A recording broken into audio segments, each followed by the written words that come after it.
환영이요. 저는 환영을 받은 적이 딱 한 번도 없어요. 한국 사회는 이주 노동자를 환영하지 않죠. 근데 기대를 합니다. 결혼하게 되고 이제 출산까지 했으니 시민일까요? 10년 동안 살 수 있는 그 영주권을 가지고 있는데 잘 모르겠어요. 제가 결혼 비자로 한국 왔었잖아요. 남편이 동의해야지 비자 연장할 수 있거든요.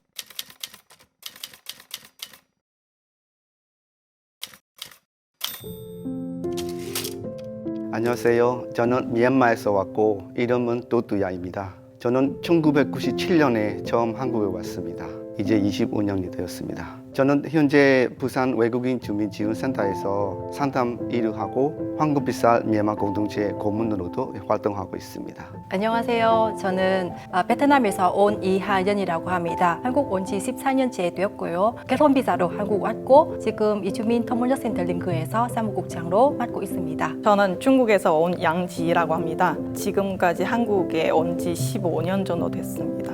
현재 노동하고 인권에 관련된 상담 일을 하고 있습니다. 제일 처음에는 유학생 신분으로 한국에 왔습니다.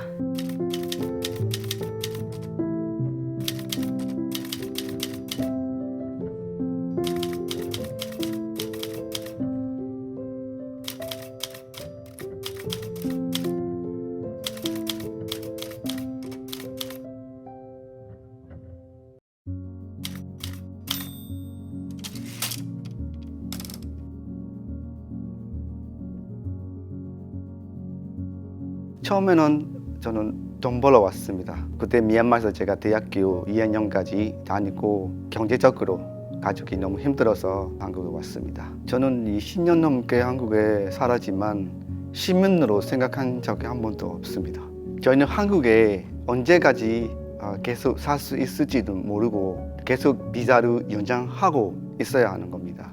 그렇게 나의 불안정한 체류 기간 때문에 저는 소속감을 느낄 수가 없는 거죠. 14년 동안 한국에서 살고 있잖아요. 그 전에는 제가 시민이라고 느끼지 못했었거든요. 지금은 아무래도 시간 오래 살았기 때문에 시민이라고 느끼게 되었습니다.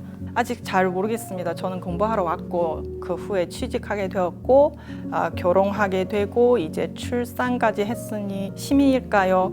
저는 아직 영주권을 가지고 있거든요. 10년 동안 살 수 있는 그 영주권을 가지고 있는데 잘 모르겠어요.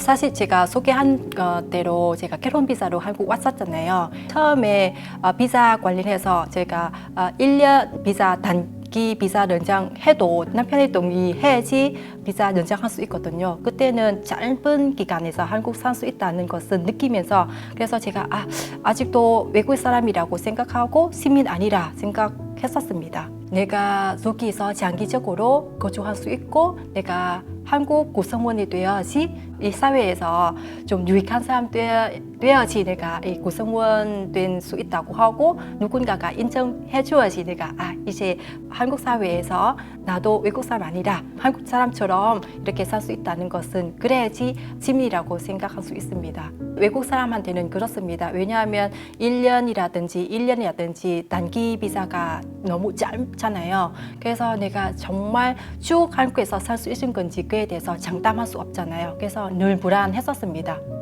저는 지금 영주권을 가지고 있거든요. 저는 아직 외국인이라는 거죠. 살면서 제가 시민일 때 어떨 때 느낄 때도 있고 어떨 때는 대부분이 저는 그냥 외국인이라고 느끼고 있어요. 아무래도 외국인 신분으로 살고 있기 때문에 그렇게 느낄 수밖에 없는 거죠. 아무래도 정착이 되느냐의 문제에 달려져 있는 것 같아요. 유학생 때는 저는 계속 공부하다 보면 늘 불안했죠. 불안을 이제 품고 공부를 했고 그 후에는 제가 한국에서 취업이 될 수 있는지도 잘 모르겠고 취업이 될 수 있는 보장도 없잖아요. 그래서 내가 한국에서 살고 있는 삶과 그 정착이라는 단어하고 너무 점점 멀어지게 되는 그 삶이었었죠. 많은 정책들이 외국인들 제외하는 정책들도 많고 제가 주민센터에 가서 뭐 가족관계증명서라든가 뭐 주민등록등본 이런 거 뗄 때는 제 이름은 뗄 수 없거든요. 그것만으로도 제가 아직 시민이 아니구나라는 생각이 좀 들었었죠.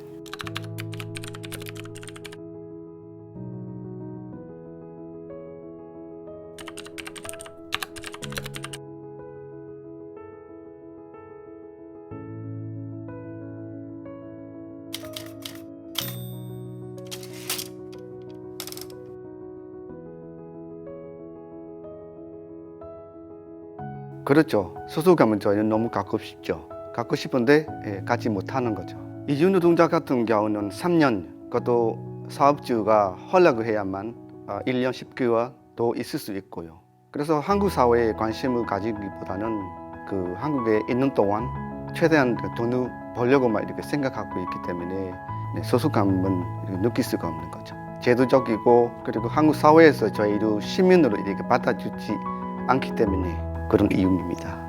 저는 사실 2012년, 13년 때 그때 귀화했었거든요. 귀화하기 전에 단기 비자로 거주하니까 1년, 2년마다 연장해야 되는 거예요. 귀화한 후에 내가 이제 한국에 계속 살 수 있고 내가 인자리도 있고 그래서 이제는 안정적으로 생각하고 또 시민이라고 생각하게 되었어요. 소속감이라고 말하면 뭐 아무래도 비자 문제죠. 비자 때문에 늘 불안했고 그리고 학교에서 졸업하고 나서는 저는 운 좋게 취직하게 되었고 비자 변경했을 때는 저희 회사의 상사분이 도와주셨거든요. 많은 서류를 준비하고 조건들을 맞춰서 서류들 준비하고 했는데도 굉장히 좀 어려웠었어요. 교수님의 추천서도 필요했고 제가 계속 한국에 살 수 있을까라는 불안감 그때도 되게 컸었거든요. 지금 유학생 같은 경우에는 제가 저하고도 비슷하게 저는 느끼는데 과연 이 회사에 취직하게 되면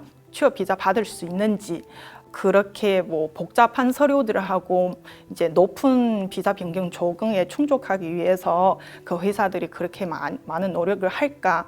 만약에 제가 사장이었다면 이 외국인을 채용하는 것을 포기했을 수도 있다라는 생각이 들었었죠. 지금 같은 경우는 제가 영주권을 받았지만 그래도 10년 동안 제가 비자 때문에 걱정하고 불안하고 그런 마음이 없잖아요. 그래서 잠시 지금 그때부터는 조금 소속감이 느끼기 시작하더라고요. 네, 안정이 돼야 소속감 느낄 수 있다고 생각해요.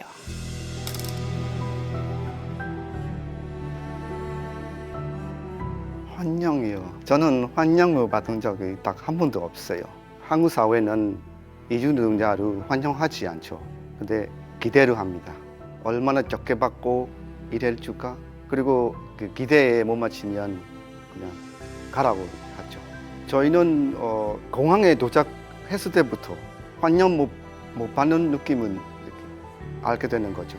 출입국 직원 입국 심사했을 때부터 저희가 필요해서 한국 사회가 불러서 노동하러 한국에 왔는데 이렇게 반갑게 대접을 받지 못했습니다. 또 직장 다닐 때도 사업주들이 우리가 얼마나 임금을 적게 받고 얼마나 많은 노동을 해줄까에만 기대를 하고 그 기대감에 저희가 못 맞추면 그냥 가라고 하는 거죠. 기대, 네 맞습니다. 기대만큼 환영 받았으면 얼마나 좋을까요? 네, 저희가 일을 하는 노동자보다는 기계로 이렇게 생각하고 있는 것 같아요. 한국 사회가 저희한테 노동자로 아닌 기계로만 생각하고 있는 것 같아요. 환영이라는 게 많이 기대하지 않았습니다만 근데 생각보다 예측보다는 환영받지 못하기 때문에 좀 놀랍고 한편에서는 조금 실망했었습니다. 또한 이주민들도 기대만 받는 것 같습니다. 결혼하고 언제 아기 낳으냐? 그 다음에 얼마나 가사 노동을 할 건지 시부님 무엇을 할 건지 그에 대해서 많이 기대하는 거예요. 아마 이거 결혼 이주성한테뿐만 아니라 한국 분들이 결혼해도 아기 낳지 않는 사회이잖아요, 시대이잖아요. 근데 반면에 결혼 이주성들이 많이 낳으세요라고 권하고 또 지원금도 주더라고요. 그래서 그거에 대해서 정책이라고 얘기하는지 모르겠습니다만, 근데 제가 봤을 때 그런 상황이 있고 상황 갖고 있는 것 같습니다. 한국 사람 입장에서는 한국에 와서 살고 있기 때문에 첫 번째는 한국어 공부해야 된다, 유창해야 된다, 음식도 잘 먹어야 되고 또 잘 요리 배워야 된다라고 이렇게 제가 그 이주 여성 입장에서는 이렇게 요청하고 권하는 것 같아요. 이렇게 우리한테 요구하지만 반대편으로는 우리에 대해서 문화에 대해서 이해하지 않는 것 같습니다. 지금은 좀 사회에 대해서 많이 좋아졌지만 왜 다문화가족 지원센터에서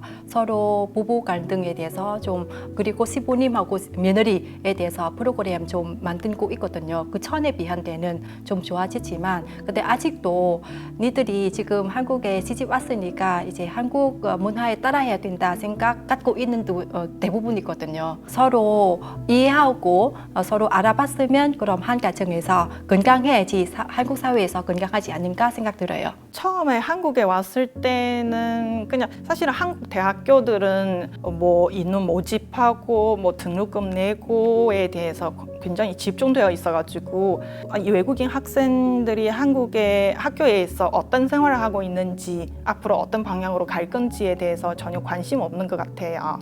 아무래도 모집하는 데에 집중되어 있다 보니 외국인 학생들이 한국에 이제 잘 적응되어 있는지 한국 문화하고 한국 생활 잘 적응되어 있는지에 대해서 관심 좀 크게 없는 것 같다고 생각하고 그렇기 때문에 유학생들이 자기들이 스스로 이제 한국 생활을 이제 체험하면서 감내내는 것 그냥 부딪히면서 배웠던 것 같아요.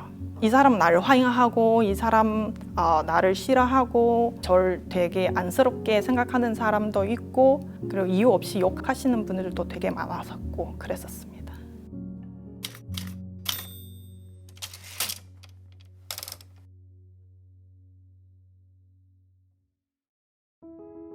부산이 뭐 이주민들한테는 일자리도 없고 임금도 적다고 하지만 개인적으로 저한테는 추억이 많은 도심입니다.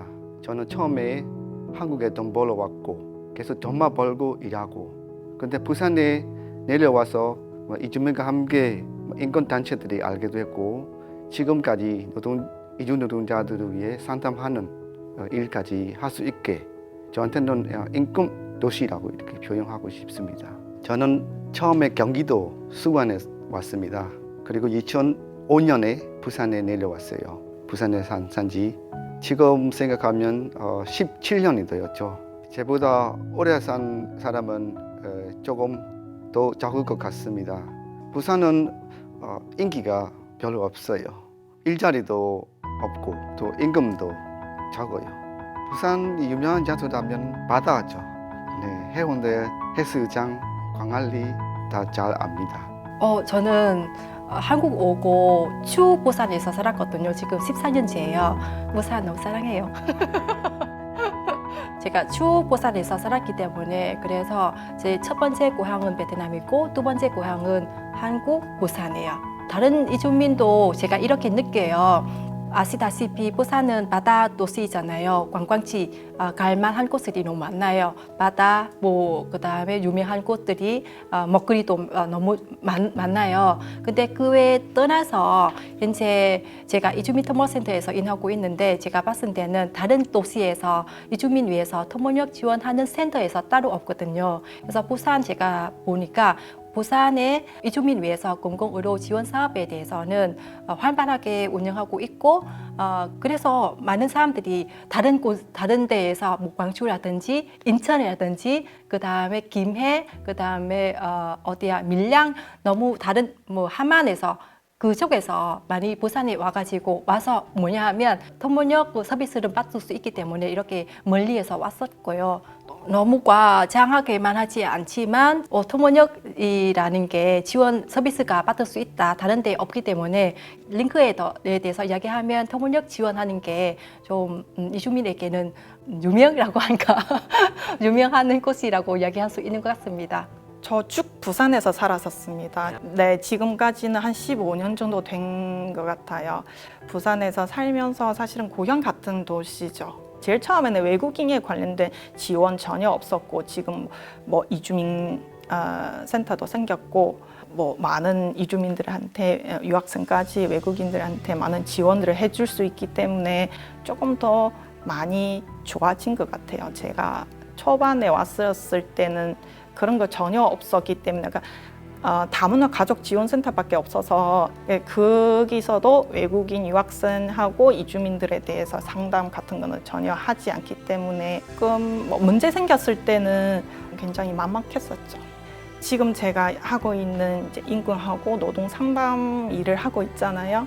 저는 그런 어려움 처한 이주민들하고 외국인 유학생들하고 많은 도움을 주고 싶어서 그래서 부산은 저한테 조금 더 정이 많이 들어간 도시라고 생각해요.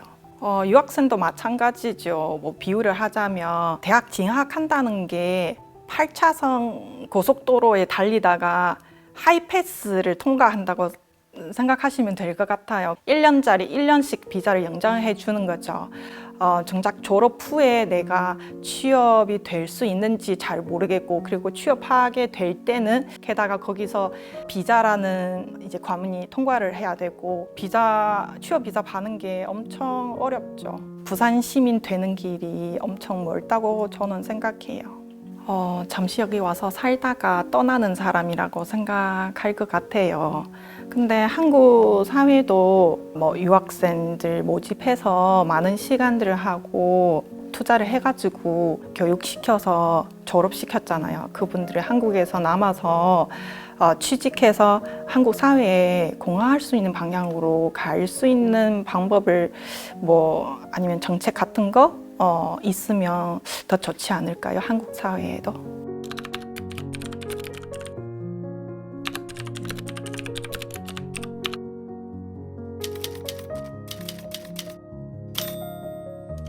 저는 부산의 민주공원을 소개하고 싶습니다. 한국이 민주화 운동에 승리를 했고요. 그리고 민주공원까지 이렇게 만들 수 있었습니다. 저희 미얀마 같은 경우는 아직 민주주의에 대해서 아직 노력하고 있는 중이라서요. 미얀마도 빨리 승리를 해서 한국처럼 부산의 민주공원처럼 이 공원을 만들 수 있으면 좋겠습니다. 저희 일제강점기 항일투쟁으로부터 4.19 혁명, 또 부만민주항쟁, 6.25 민주항쟁 등으로 이어내려는 부산 시민의 민주주의 정신을 기념하기 위해 만들어졌어요. 한국은 시민들이 승리해서 민주주의를 기념하는 공원까지 만들었죠. 미얀마도 시민들이 꼭 승리해서 민주주의를 뿌리내려야죠. 고무 껍데기에 작은 구슬로 만든 횃불이 있어요. 작은 구슬은 민주주의를 위해 노력한 이름 없는 수많은 시민들을 의미한다고 합니다. 매주 일요일마다 부산역에서 민주항쟁 시위를 진행하고 있어요. 함께 해주시는 부산 시민들이 많아 늘 감사한다고 생각합니다. 민주공원은 지하철 1호선 부산역에서 43번을 타면 쉽게 갈 수 있어요.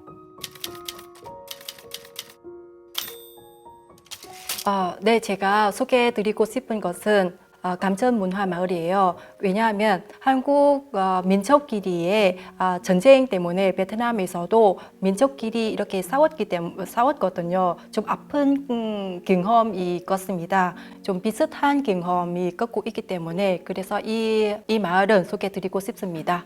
이 마을은 원래 사람들이 산지 않았던 그냥 산이었다고 들었습니다. 그런데 1950년대 한국 전쟁으로 피난민들이 부산에 내려오면서 산은 깎아서 만든 마을이라고 들었습니다. 베트남도 전쟁으로 큰 아픔은 겪었거든요. 감천문화마을은 그러한 아픈 간직한 공간이라고 생각합니다. 작은 단독주택들이 산 비탈은 따라서 따닥 붙어 있는 특이한 마을이에요. 지금은 벽화도 꾸미고 관광을 위해서 다양한 볼거리들이 많고 있고 관객들이 많이 찾아오는 곳입니다. 지하철 1호선 토성역에서 30분 정도 걸어가는 길에 천천히 마을도 감상하면 좋은 것 같습니다.